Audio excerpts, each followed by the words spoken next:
దానికి లైఫ్ మీద రెస్పాన్సిబిలిటీ లేదు, సీరియస్నెస్ లేదు. నిన్ను ఒక పెద్ద బిజినెస్ మ్యాన్కి ఇచ్చి పెళ్లి చేయాలనుకున్నాను, నీకు ఒక లగ్జరీ లైఫ్ ఇవ్వాలనుకున్నాను. కానీ నువ్వు ఇక్కడెలా? ఇక్కడికి వచ్చాకే లైఫ్ కి మీనింగ్ ఏంటో తెలిసింది డాడీ. బ్యూటిఫుల్ లైఫ్ అనేది రిచ్ హౌసెస్, రిచ్ కార్స్ లో ఉండదు.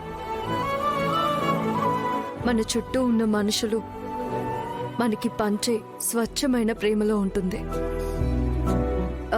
పెద్దమ్మ, పెద్దనాన్న అందరూ నన్ను చాలా బాగా చూసుకుంటున్నారు. ఇక శ్రీను అంటారా, తన గురించి మీకు తెలిసింది తన పాస్ట్ మాత్రమే. కానీ ఇప్పుడు శ్రీను చాలా మారిపోయాడు డాడీ. తను మంచి జాబ్ చేస్తున్నాడు. ఏం జాబ్ చేస్తున్నాడమ్మా? ఇంపోర్ట్స్ అండ్ ఎక్స్పోర్ట్స్ డిపార్ట్మెంట్ లో చేస్తున్నాడు. క్లయింట్స్ తో ఫుల్ బిజీగా ఉన్నాడు డాడీ. క్లయింట్సా?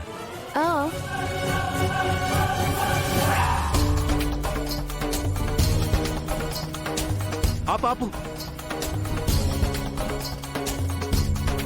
సీను, గాంధీనగర్ బస్ స్టాప్కి వస్తావా? వస్తానండి. ఎంత తీసుకుంటావు? 70 రూపాయలు తీసుకుంటానండి. 50 ఇస్తా, వస్తావా రావా? సరే ఎక్కండి. ఆటో తోలుతూ ఆద్యతో జాబ్ చేస్తున్నానని చెప్పి మోసం చేస్తున్నాడా? ఇంత ఇర్రెస్పాన్సిబుల్ పర్సన్ ని ఆద్య లైక్ చేయడం ఏంటి? బాబాయ్ ఎలా ఉన్నారు? ఆరోగ్యం ఎలా ఉంది? నేను బాగున్నానమ్మా, నువ్వెలా ఉన్నావు?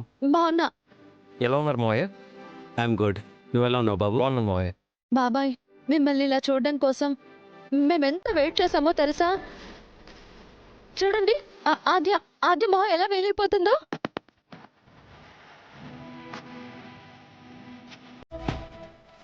రామా, డాడీ ఇప్పుడే శ్రీని గురించి అడుగుతున్నారు. బాబాయ్, ఇప్పుడు ఆద్య మీ విషయంలోనూ శ్రీను బావ విషయంలోనూ చాలా సంతోషంగా ఉంది.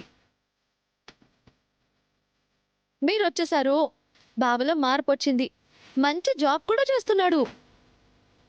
ఇప్పుడు శ్రీను బాబా ఆద్యల జీవితం కూడా బాగుంటుంది.